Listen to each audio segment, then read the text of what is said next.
Where do you begin with a film like Red Dawn? In today's day and age, there are strong opinions about pretty much everything. People are offended constantly, and many times those offenses are unfounded, if not silly. At the same time, you don't want to be a dismissive person about how other people feel. Red Dawn has been called propaganda, it's been called a film that serves American bloodlust, it's been called shallow.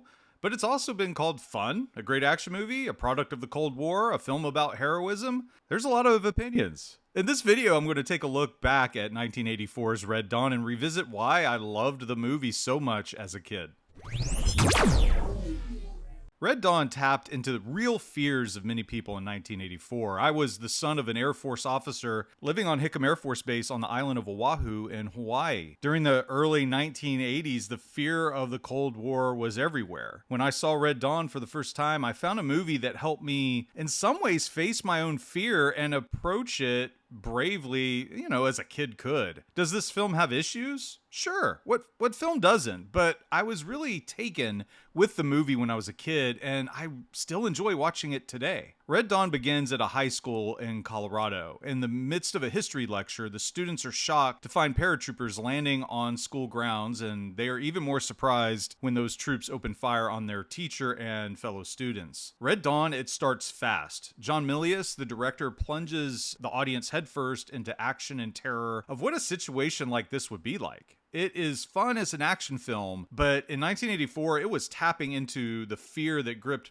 so many Americans, especially young Americans and kids like me who had parents that were in the armed forces. Throughout the first act of the film, we see how the Soviet Union and their allies are moving to take control of the United States. While, far-fetched, it plays well, and the tension adds a layer to the film that many action films of the 80s did not possess. By the 30-minute mark, a band of mostly teenagers is formed, and these characters are processing what to do next. The cast of Red Dawn is really good. They're all charismatic and engaging, and while there's not a ton of depth to their characters, there is a magnetism to them. Personally, the two that stand out the most to me is Patrick Swayze and C. Thomas Howell, and dare I say, Howell might have the best character arc of the film, or maybe the most developed. You go from a kid coming to grips with losing his family and mourning it to becoming a cold-blooded killer and someone deeply affected by the war. I found it compelling as an elementary school aged kid, and today as I watch it, I still find it compelling. But I have this sadness now as I watch. Just as you get older, you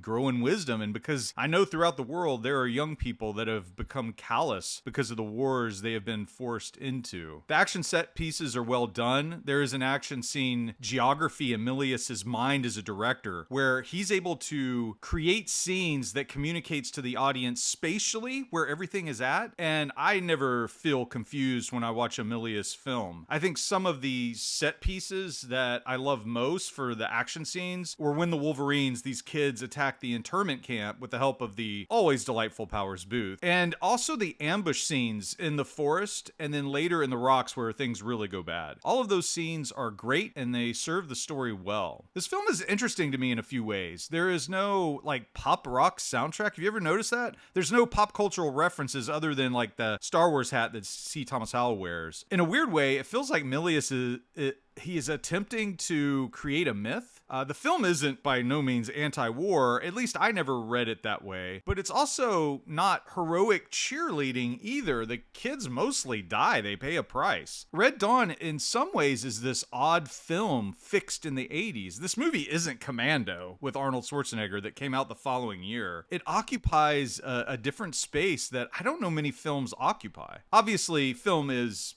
subjective. I've read reviews where some people, they really despise the film. I like it as an action movie, fixed in a time when many people try to come to grips with the nature of the Cold War and the fear of war. But there's no denying its impact today as we see Russian tanks in Ukraine with graffiti in English that reads Wolverines. I'm sure many of you have opinions about Red Dawn. Let me know in the comments what you think about the film and how you approach it. And as always, thanks for living in the past with me.